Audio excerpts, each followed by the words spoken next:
आप अपने बच्चे का नामकरण कराएं। यज्ञोपवीत संस्कार समय पर किया। 12 वर्ष के बाद यदि बच्चे का यज्ञोपवीत संस्कार हो तो जितने वर्ष आपने विलंब किया है उसका प्रायश्चित माँ बाप को करके उतनी गायत्री का जप करा करके तब यज्ञोपवीत संस्कार बच्चे का कराया जाता है। पहले 8 साल, फिर 11 साल, फिर 12, 14 साल के अंदर तो यज्ञोपवीत संस्कार हो ही जाना चाहिए।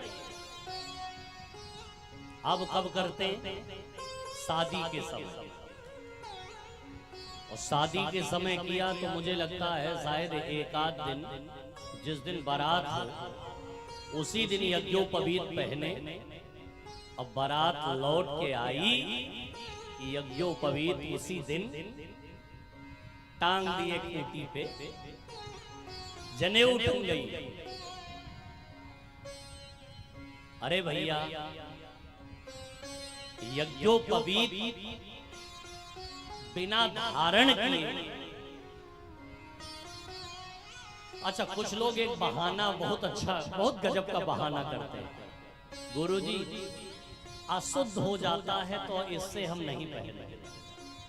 कुछ लोग कहते हैं गुरुजी हम पालन नहीं कर पाते तो खर्जी क्या पहने।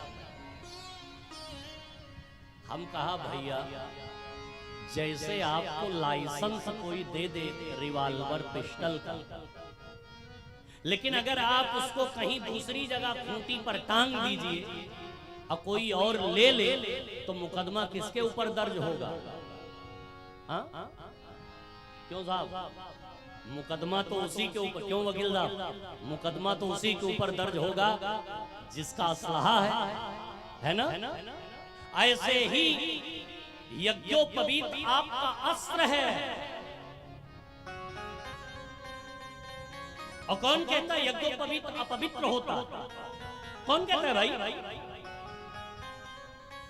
यज्ञोपवीत का मंत्र कहता है यज्ञोपवीतम परमम पवित्रम।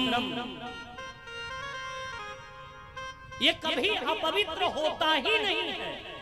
अरे भाई, जिसके मंत्र में ही लिखा हो परम पवित्र, वो अपवित्र कैसे होगा?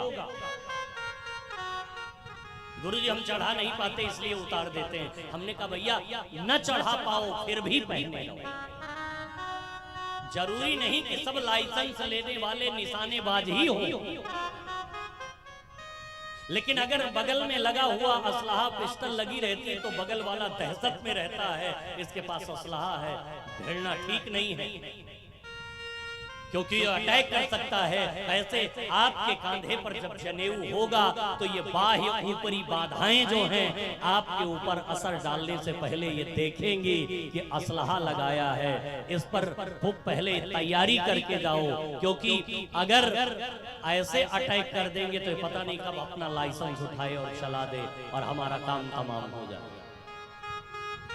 अगर आप धारण किए रहोगे तो ये भूत बाधा, ये प्रेत बाधा कभी आपके ऊपर अटैक नहीं कर पाएंगी। और नोट कर लीजिएगा, यदि आप इसके नियम का पालन कर रहे हैं तो यज्ञोपवीत धारण करने वाले के नियम का पालन करने वालों की कभी अकाल मृत्यु नहीं होती है। नोट नोट नोट, ये मैं नहीं कह रहा हूं, शास्त्र कह रहे हैं।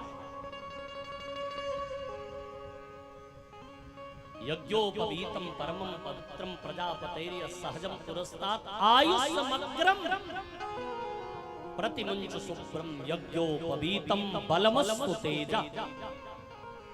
यज्ञोपवीत धारण करने वाले का बल, जिसे बोलते हैं, इसके पास ब्रह्म बल है, इसके पास आत्म बल है। हर द्विज को, द्विज मतलब ब्राह्मण क्षत्रिय वैश्य, जिनको यज्ञोपवीत धारण करने का अधिकार है, हर द्विज को ये संस्कार पालन करना चाहिए, यज्ञोपवीत धारण करना चाहिए। भगवान श्री कृष्ण 16 संस्कार कितने नियम के साथ निभाते हैं। और जैसे यज्ञोपवीत महाराज 16 संस्कार हुए,